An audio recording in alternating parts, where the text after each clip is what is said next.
안녕하십니까. 자, 오늘 저 특강은 뭐냐면요. 공무원 문법을 어떻게 공부를 해야 되는지에 대해서 설명을 드리려고 해요.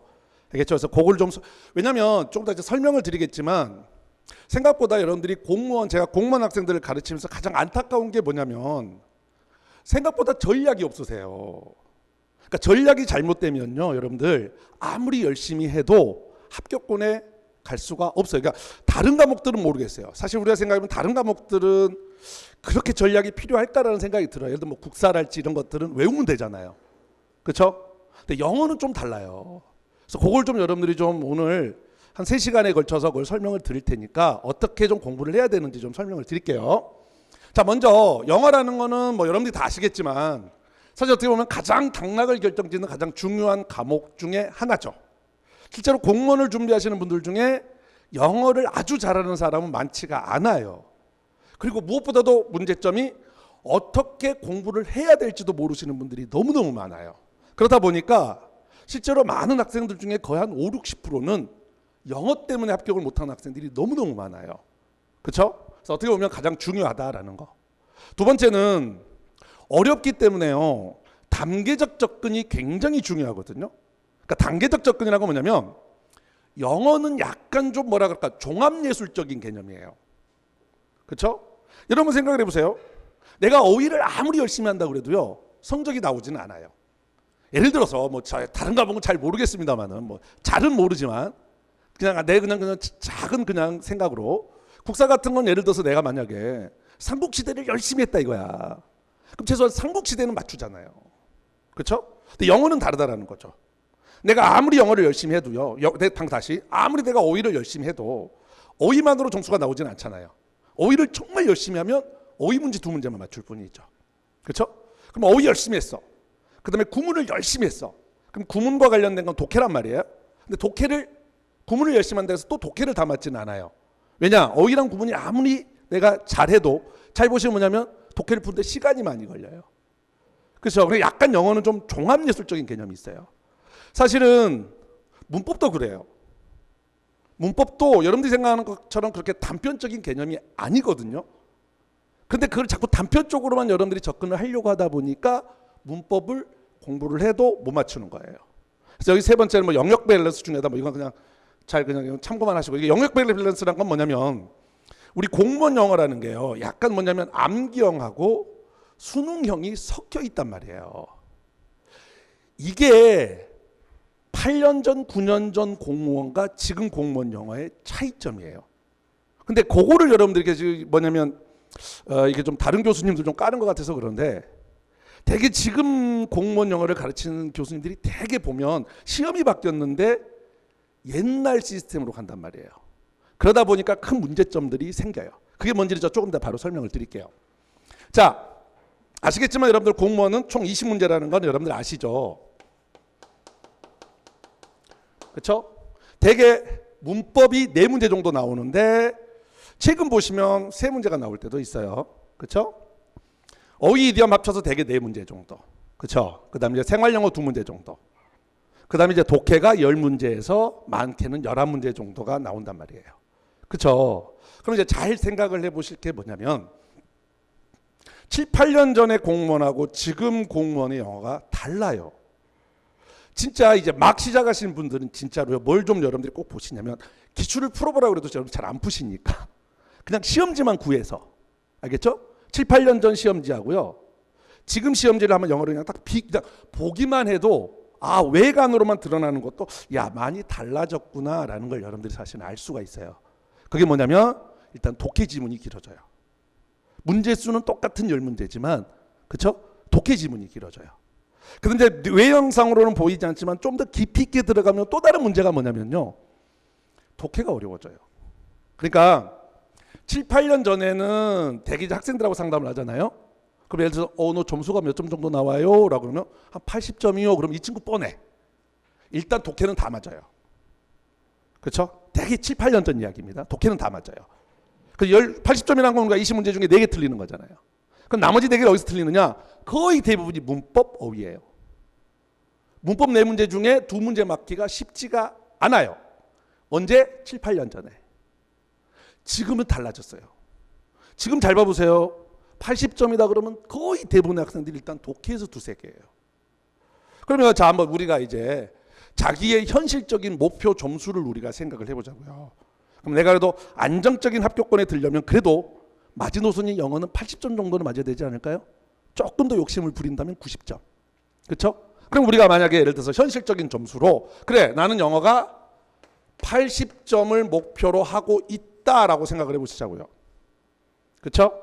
그러면 일단 독해 쪽에서 내가 2개 정도가 나갈 생각한다기 좀 이상한데 어쨌든 그래 내가 2개 정도 틀리지 라는 생각을 가지신다고 한다면 나머지 10문제에서 2개 정도가 나가야 되잖아요. 그렇죠? 그럼 어디서 나가야 돼요? 그럼 어디서 나가는 게 그러니까 어디서 나가야 한다 이게 맞을 걸 지금 고민하는 게 아니라 우리 지금 벌써 틀린 것부터 지금 지적을 하기 좀 이상하긴 한데 그렇죠? 어디서? 여기에요, 여기.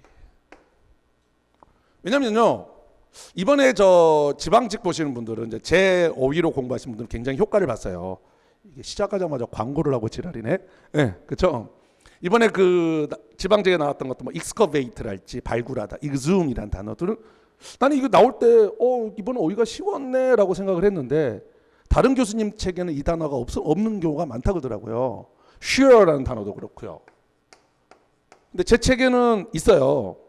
그러니까 제 책으로 공부하시는 분들은 이번에 5위가 쉬웠다 그러고 다른 교수님 걸로 공부하신 분들은 이번에 지방직이 5위가 어려웠다 그래요. 그럼 내 거 복화익스님이 항상 이렇게 적중률이 높냐? 그건 아니에요. 저는 솔직하게 이야기를 하는 거예요. 그러니까 어휘는 약간 뭐가 있냐면 복골복적인 개념이 조금은 있어요.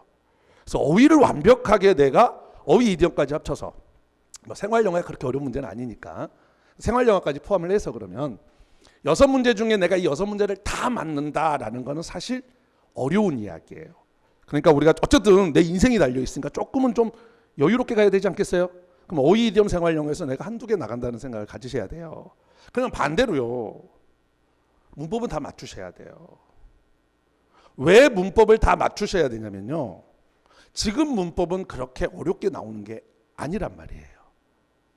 그래서 문법이 좀 어떻게 달라졌는지 그래서 거기에 대한 전략들을 좀 여러분들이 잘 익히셔야 돼요. 그러니까 그게 없이 공부를 하시니까 항상 여러분 아까 제가 잠깐 손 들어보라 했는데 지금 아직 시작한 지 3개월이 안 되신 분들이 지금 한 반 계시고 나머지 반은 그 이상이신 것 같은데 3개월 이상 공부를 해보신 분들은 항상 알 거예요. 문법을 공부를 하고 나면 보시면 되게 문법을 틀리는 게 몰라서 틀리는 경우는 별로 없단 말이에요. 조금 문법을 공부를 하시면.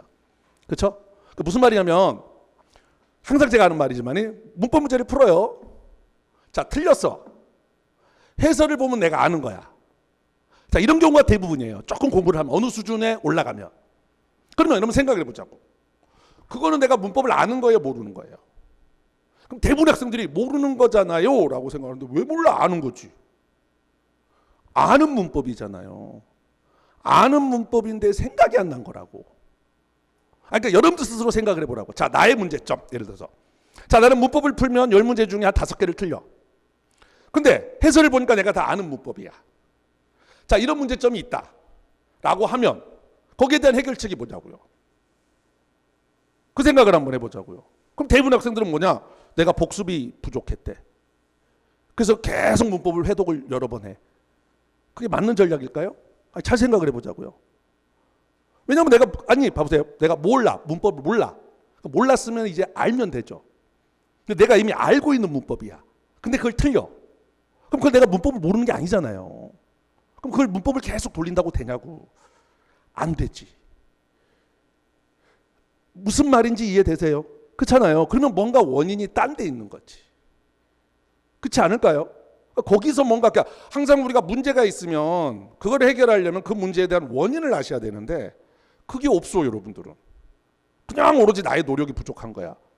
그러니까 계속 똑같은 방식으로 공부를 하니까 마지막까지 문법을 못 맞추는 거예요. 제가 처음부터 이야기를 한 건 뭐냐. 내가 목표를 80점으로 간다고 한다면요. 현실적인 전략은 워낙 요즘 독해가 어렵게 나오니까 독해에서 2개 정도 나가고 나머지에서 2개가 나가야 되는데 문법에서 한두 개가 나가버리면 이건 80점 맞기가 쉽지는 않다는 거예요. 무슨 말인지 이해되셨죠? 자, 그럼 이제 볼게요. 문법이 어떻게 좀 달라지고 왜 내가 그럼 그런 문제가 생기는지를 좀 설명을 드릴게요. 자, 여기 있지만 뭐 둘이 할 필요가 없다 뭐 이렇게 돼 있는데 그게 얘기입니다. 그러니까 옛날에는 진짜 문법이 어려웠어요. 문법이 어렵다는 게 뭐냐면요. 예전에 그러니까 아까 말했던 7, 8년 전에는 진짜로 문법을 몰라서 틀리는 문제들이 많아요. 굉장히 지엽적인 문제들이 많아요. 예를 들어 볼게요. 여기 나왔네. 이렇게 제가 편집을 잘 해놨어요. 바로 있네. 여러분들 이거 아세요? 홈워크가 셀 수 있는 명사예요? 셀 수 있는 명사예요? 모르시는군요. 다행이네요. 모르시죠? 그럼 틀린 거예요. 이건 몰라서 틀리는 거예요. 그렇죠? 이게 지금 2013년 지방직인데요. 홈워크는 셀 수 없는 명사예요. 이거 문법 좀 공부하신 분들은 이거 뭐 쉬운 건데라고 할 수 있지만 아니요. 이거 굉장히 어려운 문법이었어요. 왠 줄 아세요? 이때 2013년도에 어느 책에도 우리 보면 문법에 보면 명사 파트에 셀 수 없는 명사 해가지고 퍼니처형 해가지고 뭐 퍼니처, 러기지, 뭐 웨더, 뭐 어드바이스 있잖아요. 공부 좀 하신 분들 그 파트 할 텐데 거기에 홈워크가 없었어요. 2013년 이전에는 어느 책에도 없었어요. 그게 2013년에 이게 나왔기 때문에 모든 책에 이제 들어간 거예요. 그러니까 지금은 쉬운 문제지. 지금 우리 지금 2019년이죠.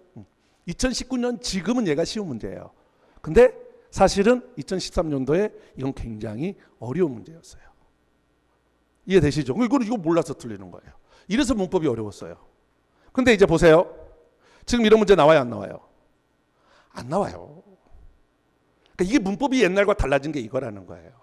지금은 나올 만한 게 나오지 이렇게 어이없이 정말로 이런 문제는 지금은 안 나온다는 거예요. 이게 지금 문법이 달라진 점이에요. 그러니까 예전에는 이렇게 생각하시면 돼요. 예전에는 우리가 문법을 공부한다 그러면 범위가 이 정도였다면 지금 문법의 시험 범위는 다 뭐 아까 세 문제라지만 세 문제지 네 문제지 뭔가 네 문제라고 할게요.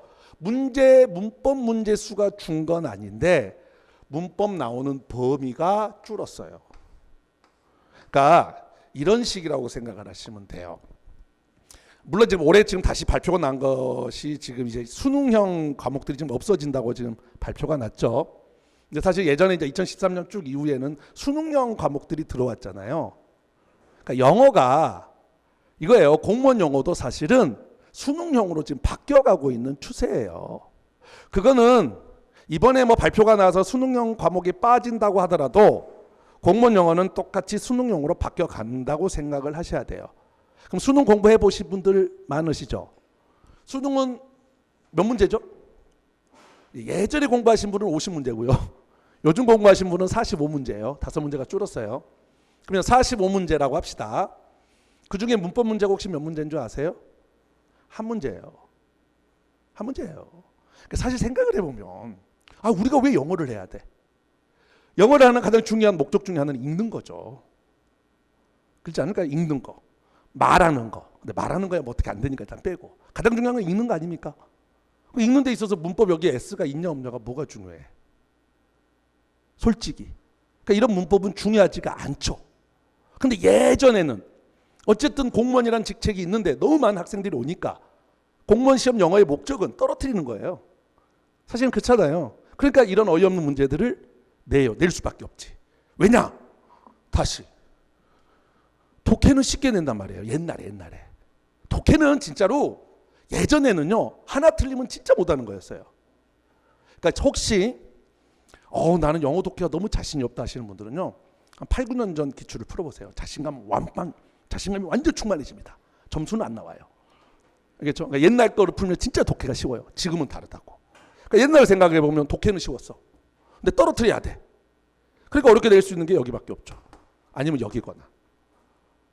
이해되시죠? 근데 지금은 달라졌어요. 요거 훨씬 더 어렵다고요. 그래서 반대로 문법은 조금 더 쉽게, 그러니까 여기서 쉽다는 건 제가 말하는 거 엄청 그래서 누구나 다 맞추는 쉽다가 아니고요. 범위가 줄었다는 거죠. 범위가. 조금 더 일반적인 문제들을 낸다고요. 근데 그럼에도 불구하고 못 맞춰. 그게 문제. 그럼 왜 아까 못 맞추느냐 그 이야기라고요.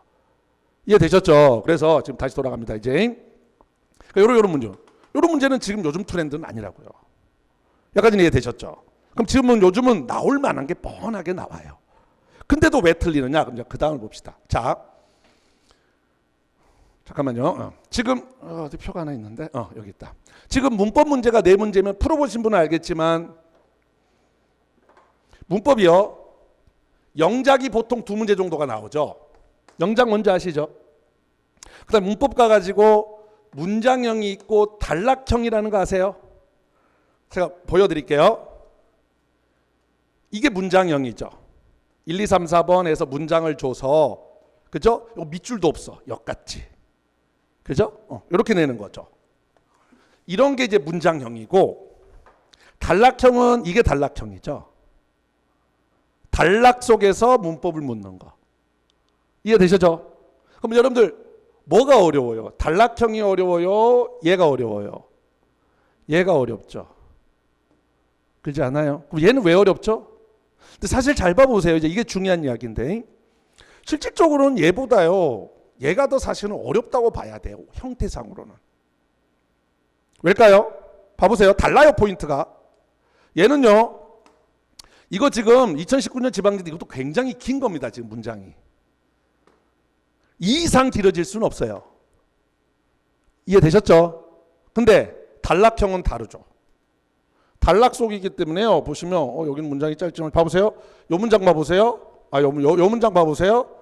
여기서부터 여기까지예요. 한 문장이. 이해되셨어요? 그러니까 단락형은 뭐냐? 문장이 굉장히 길어질 수가 있죠. 포인트가 다르다고. 이해되세요? 근데 얘는 어때요? 밑줄이 쳐져 있기 때문에 여러분들이 상대적으로 쉬워 보이는 것 뿐이고, 그렇죠? 반대로 얘는 쉬운데 밑줄이 쳐져 있지 않기 때문에 역 같은 게 여기서 여기까지를 다 고려해야 되죠. 근데 이걸 언제까지 다 고려해요? 그러니까 그거부터가 문제라고. 그래서 이제 조금 더 설명을 드립니다만은 얘는요 무엇보다 중요한 게 뭐냐면 문제 푸는 전략이 중요해요. 단순하게 문법을 아까 말했지만 뭐 홈워크가 셀 수 있는 명사냐 셀 수 있는 명사냐 문법을 아는 것도 물론 기본이고요. 그거 말고 이 문제를 풀어가는 전략이 중요하다고. 근데 여러분들한테는 그런 전략이 전혀 없어. 여러분들의 전략은 딱 하나예요. 운 좋게 내가 눈에 띄면 맞추고, 그렇죠? 그냥 띄지 않으면 틀리죠. 그리고 나서 해설을 보면 이런 책이라 나 이거 아는 건데 이게 끊임없이 반복돼. 계속해서.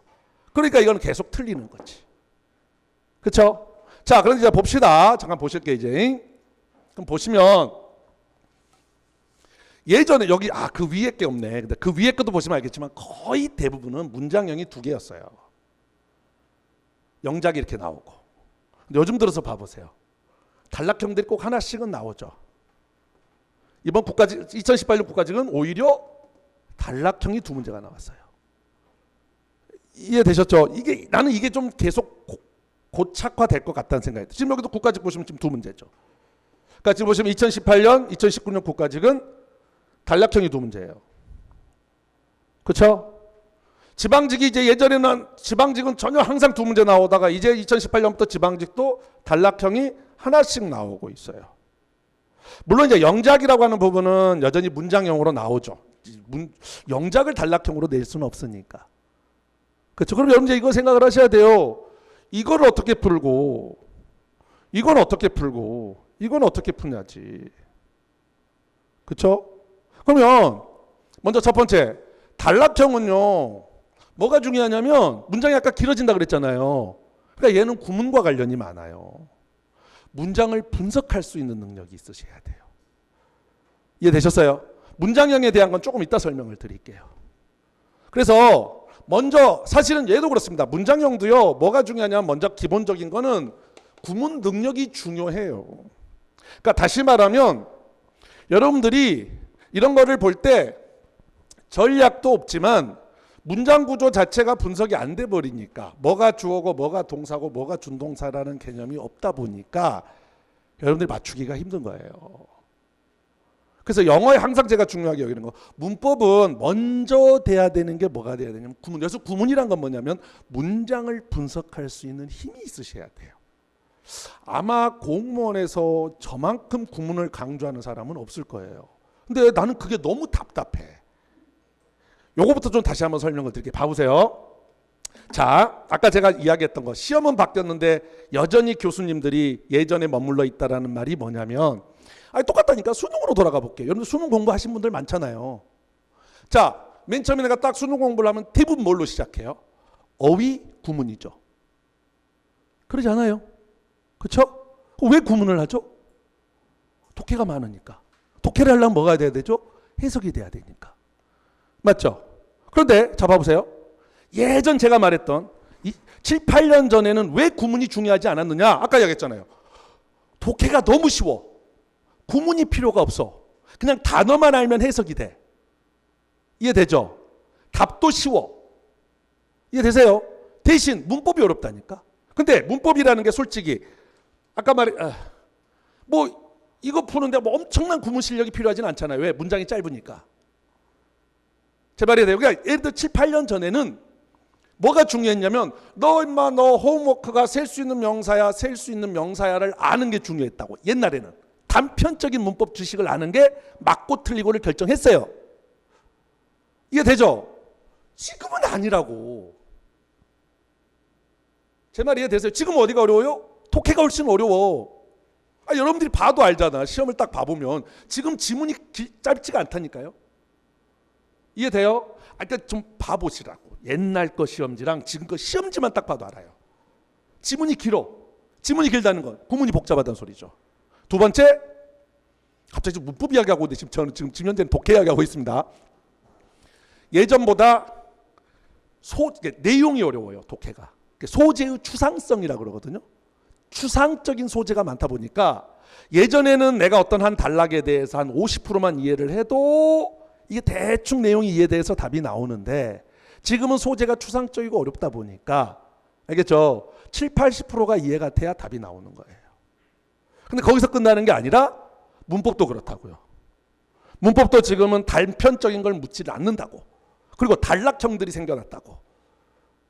이해되셨죠? 그래서 제가 오늘 이야기하려는 그게 세 가지인데 먼저 첫 번째, 문법을 잘하려면 구문 능력이 있어야 된다는 거예요. 근데 구문이라는 게 그렇게 복잡하지 않거든요, 사실은. 그래서 우리 책 잠깐 보시면 하나 넘겨보실래요? 넘겨보시면 이 페이지에 문법이 아니라 뭐에 대한 이야기를 잠깐 간단히 넣었냐면 구문에 대한 것들을 넣어놨어요. 다시 이야기합니다. 오늘 수업 아니라고 생각하시면 돼요. 수업이 아니라고 생각하고 그냥 어떻게 문법을 공부해야 되는지에 대한 설명을 좀 하시면 돼요. 그래서 여기서 간단한 하나를 배울 거예요. 그러면 그 다음에 문법 풀기가 쉬워져요. 그래서 그 다음에는 3페이지부터 5페이지까지 제가 설명하는 간단한 법칙만 알아둬도 문법이 상당히 쉬워짐을 여러분들이 느껴요. 그리고 이게 끝나갈 때쯤에 이제 뭘 이야기를 할 거냐면 아까 이야기했던 어디 갔어? 단락형과 문장형을 푸는데 어떻게 풀어야 되는지에 대한 전략들이 같이 들어가실 거예요. 그러면서 이제 같이 그거에 대한 설명으로 6페이지에 가보시면 묘한 게 들어가 있죠. 위에 올라가면 어휘로 접근하는 공무원 영어 문법이라고 되어 있습니까? 있어요. 요거까지 하면 그러니까 내용이 중요한 거 아니라고 그랬어요. 그럼 내가 문법을 이렇게 공부를 해야 되는구나라는 걸 여러분들이 아셔야 된다고. 그래서 먼저 오늘 첫 시간은 문법이지만 잠깐 구문에 대한 이야기를 좀 하려고 해요. 이렇게 짧게. 알겠죠? 그리고 이제 문법에 대한 이야기들을 하겠습니다. 오케이. 자, 들어가 볼게요. 그래서 다시 한번 정리를 할게요. 자, 먼저 첫 번째. 공무원 영어가 예전과는 달라졌다. 그래서 예전식의 접근으로 들어가시면 절대로 공무원 문법을 풀 수가 없다. 그럼 먼저 지금 하나를 이야기했습니다. 우리가 공무원 문법에서도 다시 공무원 문법에서도 첫 번째 중요한 건 문장을 파악할 수 있는 구문 능력이다. 알겠죠? 그거 먼저 이야기를 하는 겁니다. 총 3가지 한다고 그랬어요. 한 가지 이야기를 했을 뿐이에요. 오케이. 그럼 자 가볼게요. 자, 2페이지 가보겠습니다. 그럼 2페이지. 요거는 그냥 저 수업에 대한 이야기고요. 바로 들어갈게요, 그냥. 요건 그냥 제 수업 전체적인 커리큘럼 건 나중에 설명을 드릴게요. 괜찮죠? 그럼 바로 가겠습니다. 자, 2페이지 봅시다. 자, 우리가 문장을 해석하는 데서 가장 중요한 건 문장의 5가지 형식이라는 건 들어보셨죠? 그쵸? 거기 보면 1형식, 2형식, 3형식, 4형식, 5형식 있죠? 근데 이게 잘 적용이 안 되시는 분들이 많아요. 그쵸? 그럼 왜 이 문장의 5형식이 해석이 적용이 안 되느냐? 그건 구의 개념 때문에 그래요. 그러니까 구의 개념이란 건 뭐냐면 예를 들어 봅시다. 여기 지금 좀 더 어려운 문장. 이 문장 한번 봐볼까요? 이 문장? 이게 몇 형식 문장이에요? 그럼 우리 보면 위에 문장의 5형식이라고 하는 게 길어봤자 5형식은 주어, 동사, 목적어, 목적 보어로 이루어져 있다고 해요. 그 위에 보면 문장의 5형식이 있잖아요. 그죠? 그럼 딱 몇 단이에요? 여러분들 보시면 하나, 둘, 셋, 네 단이죠. 그렇잖아요. 그러니까 문장의 5형식을 위에 보시면 네 단위 이상 없어요. 1형식은 두 단위야. 그렇죠? 2형식, 3형식은 세 단위. 4형식, 5형식은 네 단위로만 구성이 돼 있다고요. 이 이상을 벗어나지 않거든요. 근데 이거 보세요. 이거 몇 단위로 보이세요, 여러분들? 졸라 많은 단위로 보이죠. 최소한 세네 단위로는 안 보이죠. 그렇죠? 그게 문제예요. 그러니까 왜 문장의 5형식이라는 게 적용이 안 되느냐? 그거는 바로 첫 번째 가장 중요한 거. 구의 개념을 여러분들이 못 잡아서 그렇다는 거예요. 두 번째는 부사라고 하는 개념이요. 부사라는 건 뭐냐면 부가적 정보거든요. 부가적 정보. 오케이, 요거에 대한 이야기를 좀 하려고 그래요. 간단히. 됐죠? 부사라는 건 이거예요. 뭐냐면 요걸로 봤을 때 이거 문장의 5형식 이건데 요 사이에 굉장히 많은 부가적인 정보들이 들어간다는 거예요. 다시 이야기합니다. 오늘은 수업이 아니니까 이해 안 되셔도 돼요. 그냥 듣고 내가 이렇게 공부를 하면 대체나 내가 문법을 정복할 수 있겠다 정도만 여러분들이 이해를 하시면 오늘 수업에 제가 하고자 하는 말은 다 목적은 달성을 하는 거예요. 오케이? 그럼 반대로 요 부사들을 가로치고 없애버리면요. 문장구조 분석하기는 굉장히 편해져요. 그리고 이 개념들은 중요한 게 아니에요. 그래서 문법에서 잘 묻지도 않아요. 그러니까 무슨 말이냐면 다시 돌아가서요. 왜 이건 뒤에서 다시 한번 설명을 드리겠지만 왜 여러분들이 이런 문제를 못 푸냐면 봐보세요. 자, the paper charged her with use the company's money for her own purpose인데, 그렇죠? 이걸 보면서 여러분들이 보는 건 뭐냐면 여기서부터까지 더 페이퍼 하나, 둘, 셋, 넷, 다섯, 여섯, 일곱, 여덟, 아홉, 열, 열하나, 열둘, 열세 개가 여러분들은 똑같이 보여. 그러니까 이게 생각을 해보세요. 그럼 이게 네 문장이잖아요. 그죠? 단어로만 치면 여기서부터 여기까지 뭐 세지는 않았습니다만 한 100개 되지 않을까요? 단어가? 그렇잖아요. 그럼 여러분들은 뭐냐면 그 100단어가 똑같이 보이는 거야. 아니 100단어가 똑같이 보이는데 어떻게 문제를 풀겠어요? 어떻게 이 100단어를 다 고려를 해서 뭐가 맞고 뭐가 틀린지를 우리가 어떻게 파악하냐고. 무슨 말인지 이해됩니까? 파악할 수 없죠. 그러니까 놓치는 거야.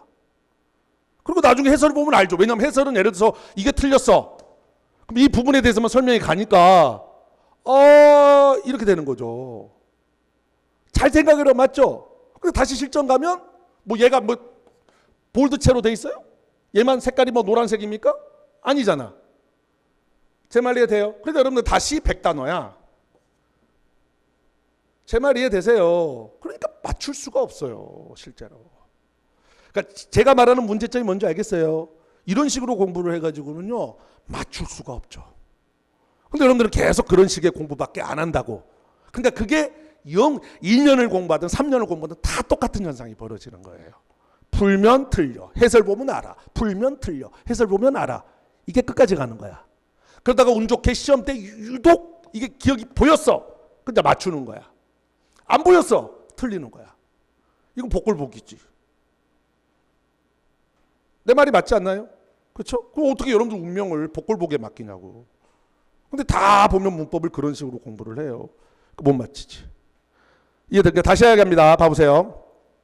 내가 최소한 영어에서 80점 맞으려면요 문법은 다 맞으셔야 돼요. 진짜 100개 풀면 실수로 한두 개 정도 나가는 거가 맞아요. 워낙 독해가 어려우니까. 그게 80점을 맞는 또는 90점을 맞는 현명한 전략이라고. 제 말 이해되셨죠? 근데 이제 문법을 방금 이야기했듯이 이런 식으로 접근을 해버리면 맞출 수가 없다는 거죠. 이해되셨죠?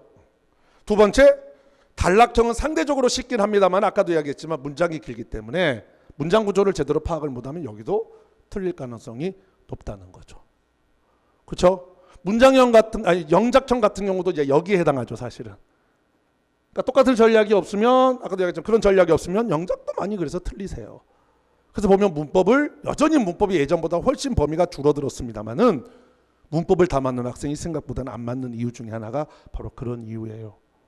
알겠죠? 그래서 그거에 대한 설명을 드리고 그러면 이제 하나만 저희는 생각을 하셔도 굉장히 쉬워져요. 첫 번째, 부사들은 그렇게 묻는 게 없단 말이에요. 나중에 이거 좀 체계적으로 더 설명을 합니다. 일단은 이 부가적인 정보들만 가로쳐도 여러분들이 해석도 쉬워지고 문법에서 포인트 잡는 데도 굉장히 쉬워진다는 거예요. 아시겠습니까? 그래서 그거를 좀 먼저 설명을 드리려고 하는 거예요. 자, 그래서 이제 저한테 문법을 배우시는 분들은 먼저 간단하게 2페이지 있는 것처럼 문장의 오형식과 구를 잡는 5가지 법칙을 저한테 배우게 돼요. 근데 사실은 얘는 어디서도 배우냐면 제 구문 강좌의 얘가 핵심이에요. 구 개념이. 알겠죠? 오늘은 그냥 간단하게 그냥 설명만 간단하게 할게요. 이게 적용이 아마 안 될 가능성이 높아요. 왜냐면 아직 연습을 한 건 아니니까. 어쨌든 자 갑시다. 구의 법칙 5가지. 먼저 1번 별표 치시고 가장 중요합니다. 별표.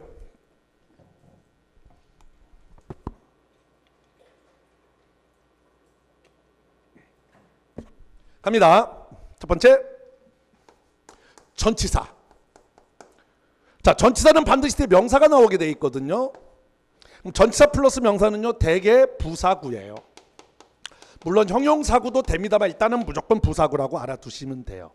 그래서 이 전치사 플러스 명사를 가로치고 없는 셈을 하시면 돼요. 왜? 얘는 부사니까. 알겠죠?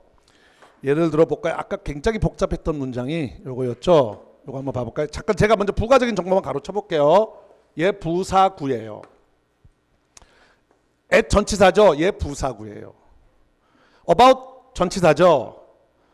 여기까지가 부사구예요. for China 점용구죠. 얘 부사구예요. 그럼 보세요. 버트란트 러셀이라는 건 사람 이름이니까 잡을 수 있죠. 요거 혹시 이디엄으로 들어보셨어요? take part in 들어봤습니까? 어디에 참가하다라는 뜻이죠. 그 다음에 요건 조금 어려울 수 있네요. 아직 요건 좀 어려운데 여기 더가 나오면 뒤에 여기까지 하나의 명사예요. 그래서 그럼 끝났죠. 얘는 얘에 참가했다라는 뜻이에요. 나머지는 부가적인 정보예요. 물론 문법은 이렇게 길게 안 나오죠. 문법은 길게 안 나오죠. 물을 거 없어요. 문법에서. 아니 크리스퍼는 뭘 묻겠어? according to 물을까요? 뭘 묻죠? according to? 물을 게 없어요. at the time? 물을 게 없어요. 아, 더가 아니라 어다? 이런 생각을 왜 하냐고. 그러니까 나중에 그 아주 중요한 거 하나 제가 말씀을 드립니다만은 여러분들 나중에 볼 때 그런 전략이 없으니까 쓸데없는 거에서 고민을 해요. 어가 아닐까? 이런 어이없는 생각. 복수가 아닐까? 이런 생각. 그러니까 맞출 수가 없지. 맞출 수가 없어요. 그런 식의 고민은. 그러니까 아직은 뭔 말인지 모르겠죠. 나중에 설명드립니다. 이런 건 중요한 거 아니에요. 이거요? about이냐 for냐 이런 거 나오면 제가 학원계를 뜰게요. 알겠죠? 안 묻습니다. 물을 게 없어요. 이거는 다. 여기까지는 뭘 묻겠어요? 이거 차이나 중국에다 더를 쓴다? 이런 거 안 묻는다고. 이해되세요? 보이잖아. 그 다음에 여기서 이거 물을 게 있겠어요? 있겠어요? 없겠어요? 없지. 그래 얘는 물을 수 있는 게 있어요. 요건 동사는 물을 수 있는 게 있어요. 더 안 묻고 요거 물을 수 있어요. 나머지 물을 거 없어요. 이건 굉장히 긴 문장이죠. 그럼에도 불구하고 이런 게 보여야 된다고. 나중에 이야기를 합니다만은. 그러니까 여기서 여기까지가 똑같이 보이면 안 되는 거야, 여러분들. 근데 구문이 안 돼 있는 분들은 봐보세요. 이렇게 하니까 조금 보이죠. 여러분들 눈에는 이렇게 안 보이고 이렇게 보인다고. 이렇게. 그런지 이게 보이냐고 안 보이지. 제 말이 무슨 말인지 이해되시죠? 지금 딱 그 상태예요. 화내는 거 아닙니다. 그냥 흥분한 거예요. 그러니까 이런 상태에서 문법은 뭐 단편적인 지식이 막 들어간다고 맞추냐고. 절대 못 맞추지. 이해되셨죠? 그러니까 아까도 얘기했지만 7, 8년 전에는 저는 그렇게 이야기했어요. 야, 문법 다 맞기 힘들다. 문법 다 맞기. 그냥 문법은 일단 한두 개 나간다고 생각을 하세요. 라고 이야기를 해요. 제 옛날 전략인데 옛날에는. 왜? 워낙 뭐랄까 정말 방대하게 문법이 나오니까. 그 옛날에는 그렇게 이야기했어요. 여러분들 문법 다 맞기 힘듭니다. 그러니까 제발 진짜 우리가 배우지 않은 거 정말 어이없는 거는 그냥 틀립시다. 저는 그렇게 이야기를 했었어요. 워낙 범위가 넓으니까. 대신 독해는 다 맞아야죠. 어휘도 굉장히 범위가 넓거든요. 지금도 어휘는 범위가 넓습니다.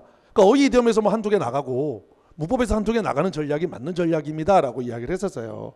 그래서 우리가 항상 저는 그 이야기를 합니다. 처음에 딱 수업할 때 여러분들 솔직하게 우리 100점이 목표는 아니잖아요. 라고 시작을 하거든요. 근데 왜 여러분들은 뭐 100점을 맞기 위한 공부를 합니까?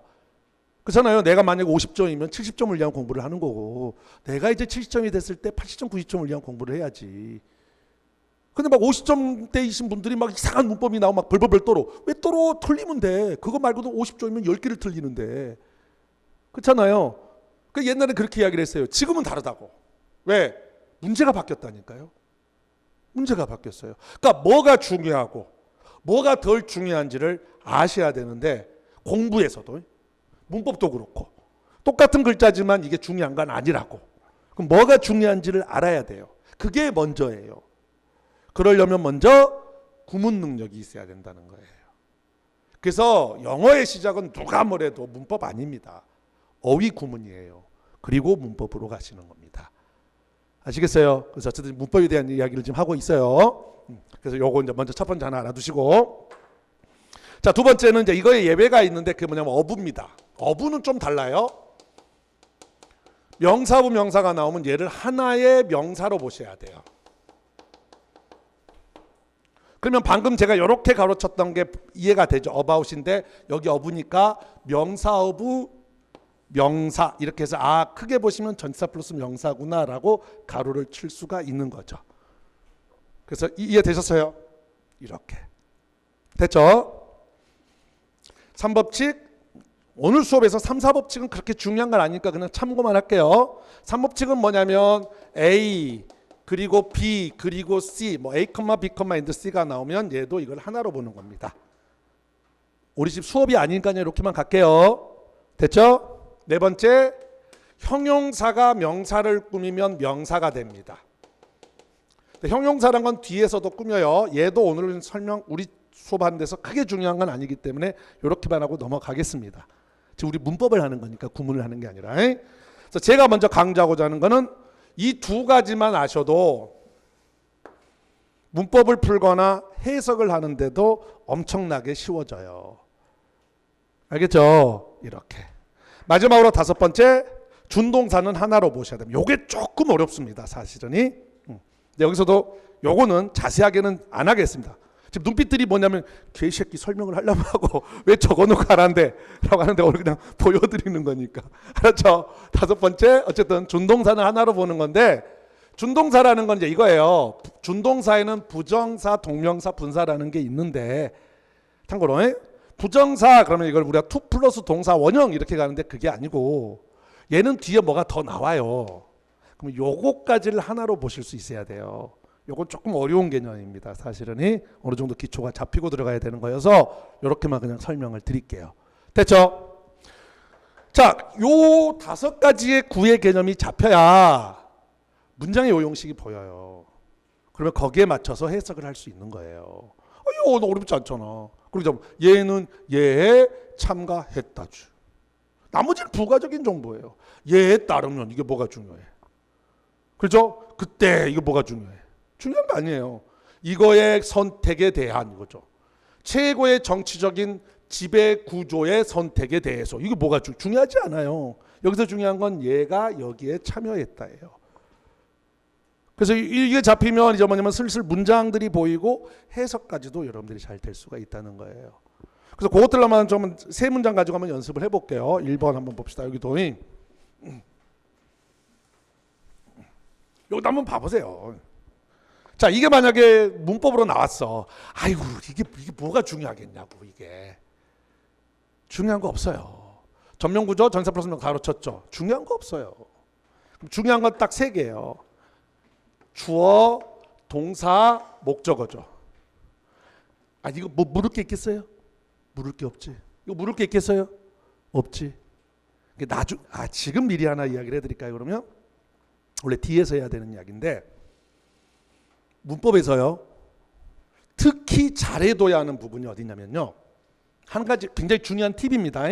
굉장히 문법에서 여러분들이 잘 공부를 해놔야 되는 게 어디냐면요. 명사 파트요.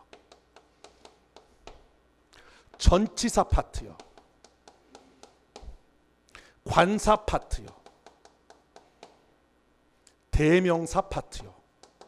이상하지 않아요? 시험에 이거 잘 나와요, 안 나와요? 안 나오잖아. 여러분들 저한테 화나셨어요?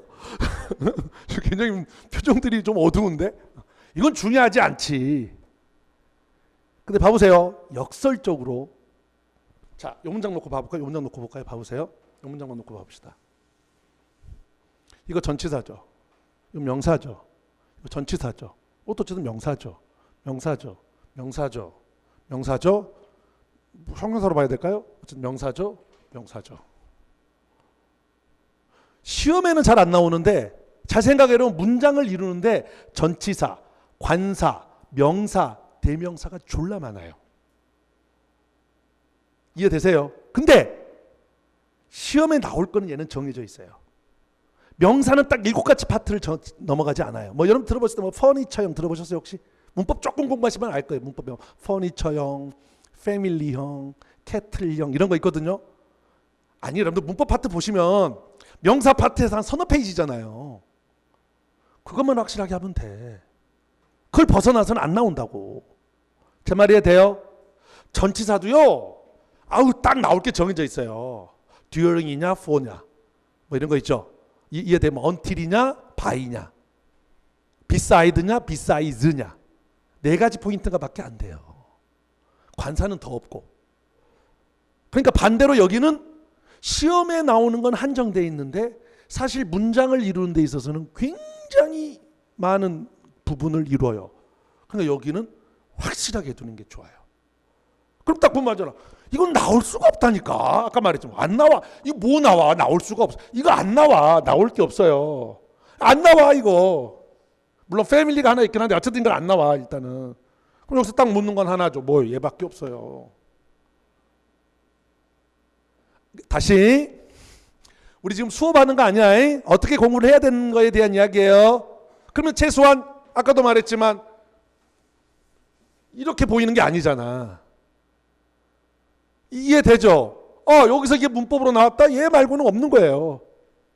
물론 사실 하나가 더 있어요. 요것이 나오면 이건 나중에 배우면 이런 거 나오면 시제 생각해야 돼요. 어쨌든 이건 아직 생각하지 맙시다. 이게 먼저 돼야 되는 거 아니겠어? 이게 돼야 뭐가 문법을 내가 포인트를 잡아서 가는 거지. 이해되죠? 근데 그런 게 없으니까 맞히지를 못하는 거야. 그럼 그런 상태에서 문법책을, 이 두꺼운 문법책을, 그래서 아시는 분들 이번에 새로 저는 문법책이 완전히 좀 많이 바뀌었어요. 제가 기존의 문법책이 페이지가 한 500 몇 페이지인데 이번에 200 몇 페이지로 줄였어요. 왜냐? 예전처럼 그렇게 두껍게 공부할 필요가 없다니까.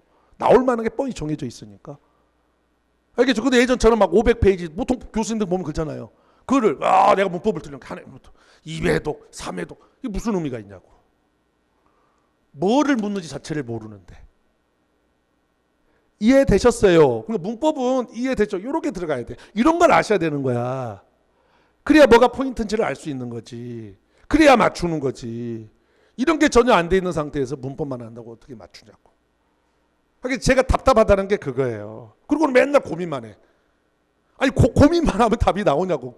거기에 대한 원인 분석을 해봐야 되는데 맨날 그냥 뭐 우우 이러면서 해. 맨날 뭐 문법 나오면 틀려요. 그 말을 그러잖아요. 고민만 하면 뭐예요? 거기에 대한 원인을 정확하게 아셔야 되는 거지. 이해되셨습니까? 그래서 보면 해석은 쉽죠. 이게 핵심이에요. 얘들이 애플 컴퓨터를 시작했다죠. 문장 구조도 보이잖아요. 굳이 말하면 삼형식이에요. 그렇죠? 그 다음 문장도 보시면 여기도 자, 요거 이렇게 되는 거예요. 이렇게. 그렇죠? 요건 좀 어렵습니다. with 목적어, 목적 보어의 형태요. 이건 이제 구문에서 또 따로 배워요. 이거는 조금 여기는 어렵습니다. 근데 어쨌든 이렇게 되는 거고, 얘도 어쨌든 간에 이렇게 가로쳐지는 거예요. 그러면 주어고, 동사고, 목적어죠. 됐어요? 이렇게. 그럼 여기도 그래요. 봐보세요. 이제 뒤에 지금 이제 아마 오늘 마지막까지 들으면 아 이런 거구나라는 걸 좀 알 수 있는데 여기서도요. 여러분들이 딱 봐야 되는 건 봐보세요. 문법적으로 물을 게 뭐가 있어요. 아 이거 뭐 묻겠냐고. 인스타그램이 물을 거 없어. 이거 묻겠어요? 뭘 물어요? 단복수? 안 묻는다고. 그럼 물을 건 뭐 있어요? 얘 하나죠. 근데 하나가 더 있어요. 요거 있어요. 얘는 뭐냐면 이제 단복수를 물어요. 나중에 이런 거는 이런 건 쉬워요. 이시나 대이가 나오면 단복수를 물어요. 그건 아주 단편적인 거고. 여기 아까 있잖아요. 대명사에서 이런 건 하게 돼요. 그러니까 요거 확실해야 된다고. 이해 되셨습니까? 얘는 이제 묻는 거 있어요. 능수동. 준동사는 물을 게 있어요. 글고는 없어요. 그러니까 이게 먼저라고. 그러니까 먼저 구문이 보여야 되고, 이런 건 이제 뭐냐면 나중에 설명합니다. 어휘적인 거예요. 어휘적이라는 거. 제가 문법에서 가장 강조하는 게 두 가지거든요. 시스템적인 접근, 어휘적인 접근. 아직은 무슨 말인지 모르잖아요. 오늘 설명을 쭉 들으면 알게 돼요. 두 가지가 되면 최소한 뭘 묻는지를 알아요. 그러면 최소한 그러니까 뭐를 묻는지를 몰라서 틀리지는 않아요. 그냥 그 문법 자체를 몰라서 틀리거나 아니면 내가 구문이 안 돼서 틀리거나지. 이해됐죠? 많은 학생들이 하는 것처럼 그냥 알겠죠 뭔지. 뭘 묻는지 몰라서 맨날 틀리고 해설 보면 알고 이런 거는 없어요. 이해되십니까? 이게 돼야 되는 거야. 그러려면 아까도 그러니까 지금 잘 보시면 이 두 가지만 가지고서도 어느 정도 문장이 좀 간단해지잖아요. 그렇죠? 물론 여기는 좀 어렵습니다. 이거는 따로 with 목적어 목적보호라는 걸 따로 배우시는 거고요. 됐어요? 이게 돼야 된다고 먼저. 그래서 제가 지금 딱 한 가지 먼저 이야기를 했어요. 문법이 되려면 먼저 기본적으로 문장을 분석할 수 있는 구문 능력이 돼야 되고, 알겠죠? 그 구문 능력의 핵심은 구의 개념을 제대로 잡는 거랑 부가적인 정보, 부사들을 가르치는 것이다. 그거를 지금 오늘 첫 번째 설명을 드리는 거예요. 됐습니까? 자, 그럼 넘겨서 본격적으로 문법적인 거 한번 가볼게요. 그러면 이제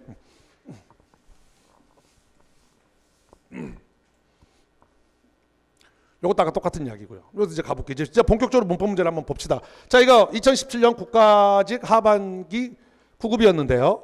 보세요. 가로치시라고 점용구.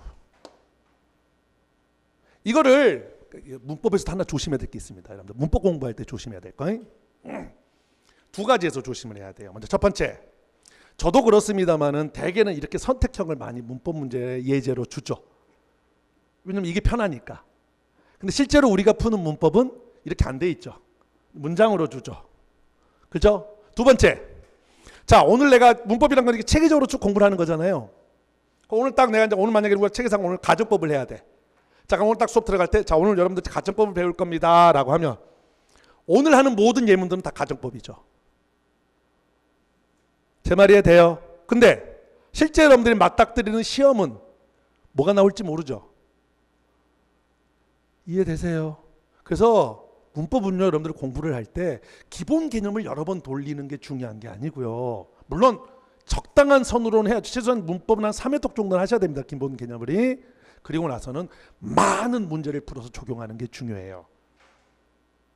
알겠습니까? 그렇잖아요. 여러분 생각해 보세요. 문법 체계 공부를 할 때 오늘 내 파트까지 시제면 다 시제만 생각할 거 아니에요. 당연하지. 변태가 아니고서 시제 문제인데 갑자기 어디 준동사를 틀리게 만든다 할지 능수동을 내면 여러분들이 가만히 있고 이 새끼 뭐야 하고 대가리 찍겠지.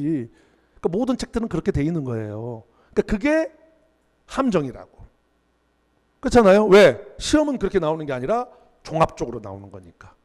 그래서 문법이라는 거 여러분 착각을 하는 게 굉장히 많은 학생들이 많은 회독을 하는데 물론 기본 개념은 익혀야 되니까 내가 볼 때는 수준에 따라 다르겠죠.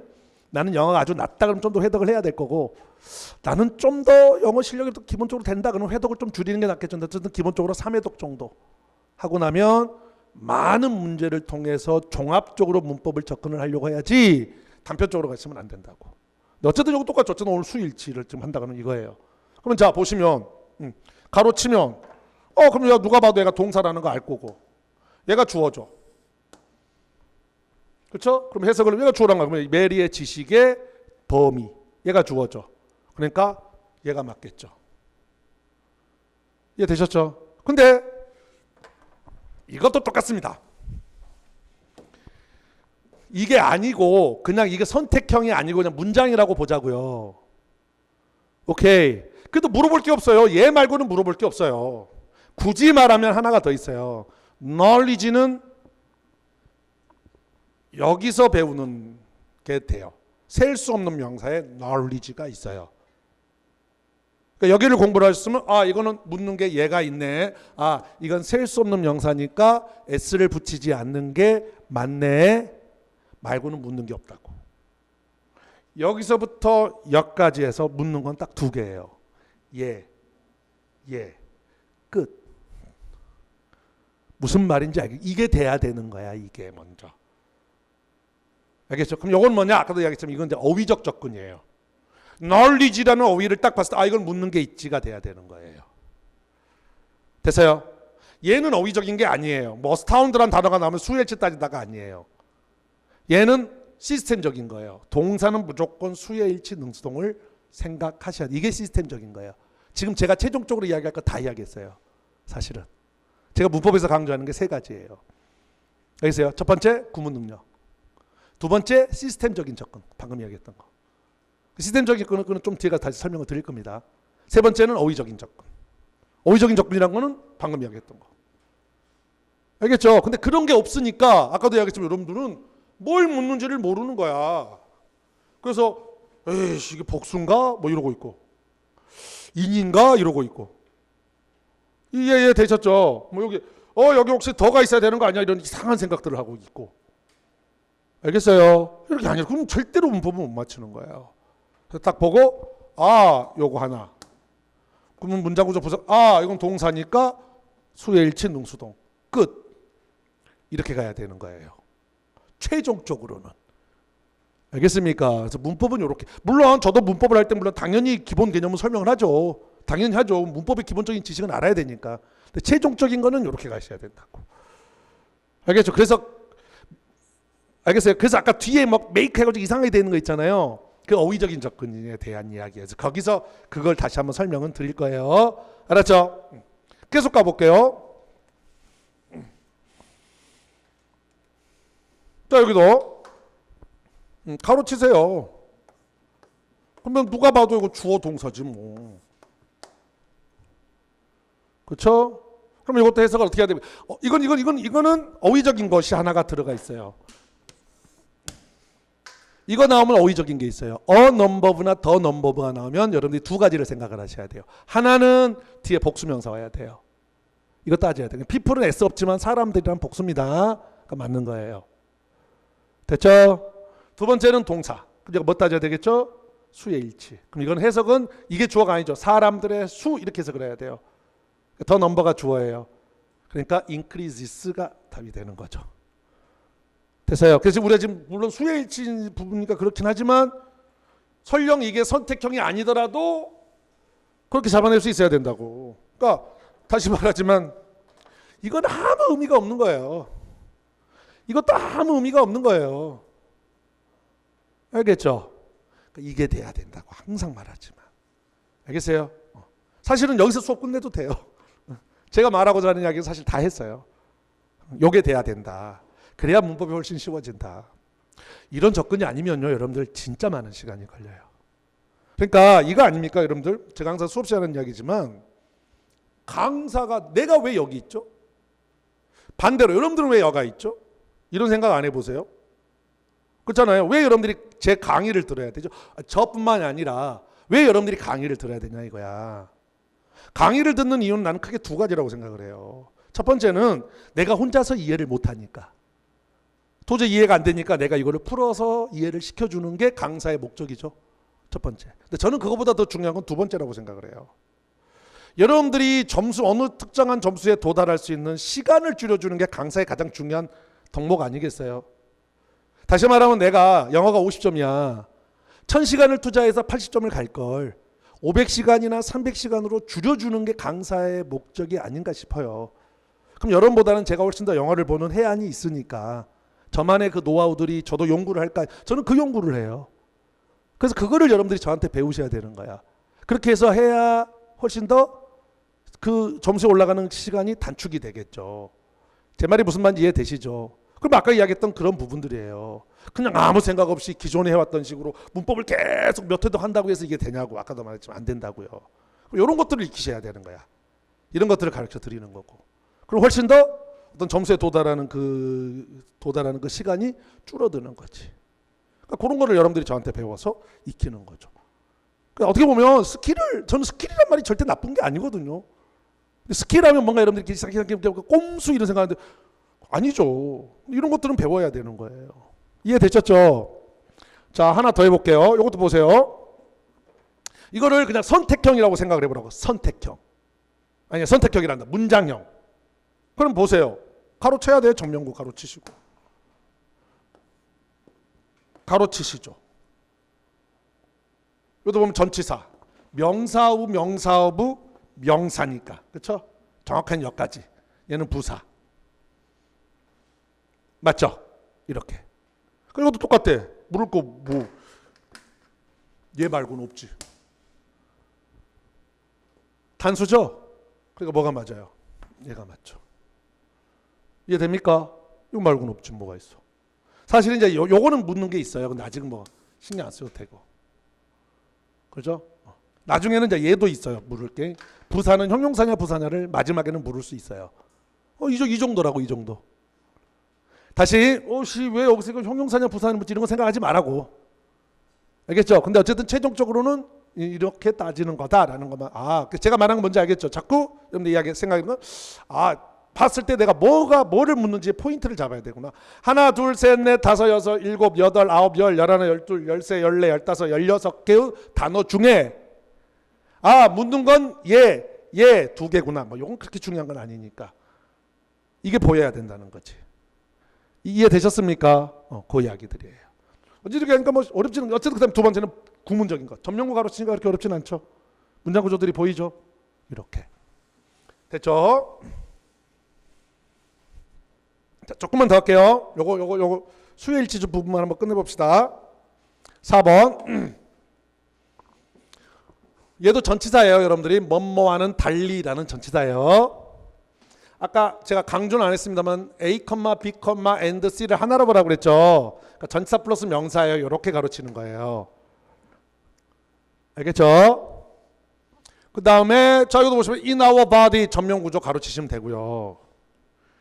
여긴 but 그러나 하고 여긴 또 다른 문장이니까 여기 아직 놔둡시다. 됐죠? 그럼 보이죠? 얘가 주어고요. 얘가 동사죠. 그죠? 비타민에 S가 붙었으니까 명사 S가 붙은 걸 복수라고 해요. 됐죠? 그러니까 답은 얘가 되는 거죠. 이해되셨어요? 다시 자꾸 지금 똑같은 이야기 반복하는데 이걸 선택형이라고 생각하지 말고 문장형이라고 생각을 해보라고. 명사구를 점령구를 가로치면 훨씬 더 쉽게 구조들이 보이잖아요. 그럼 훨씬 더 문법을 맞추기가 쉽죠. 됐죠? 5번. 6번인데? 5번. 네.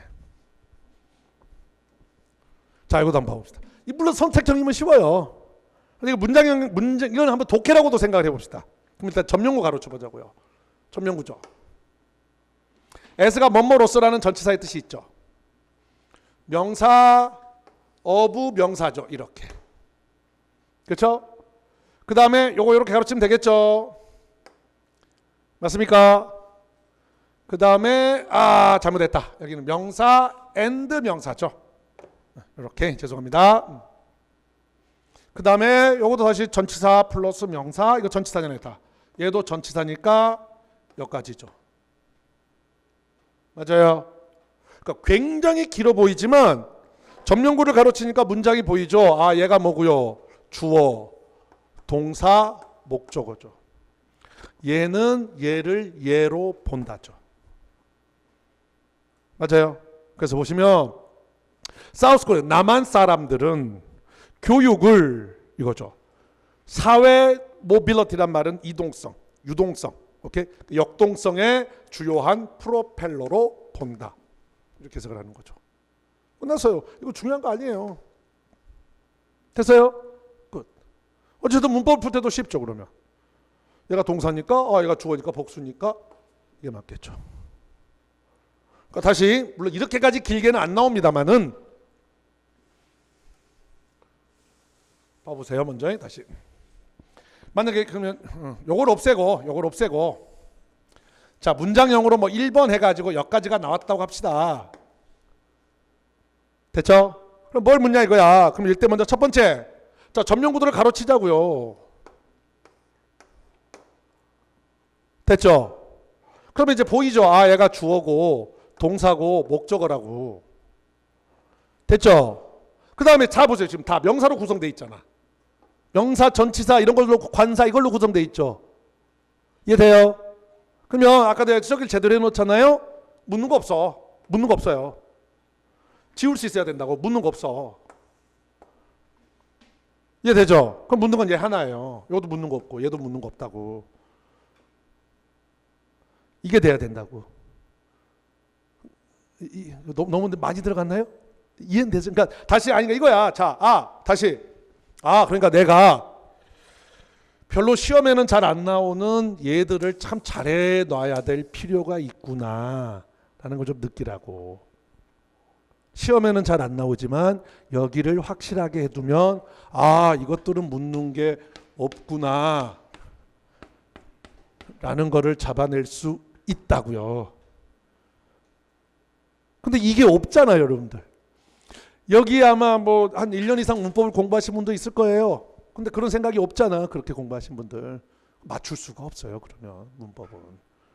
이해되셨습니까? 제가 지금 자꾸 강조하는 거 아시겠죠, 뭔지? 이런 체계가 좀 필요해. 이런 게 전혀 없으니까 못 맞추는 거죠. 됐죠?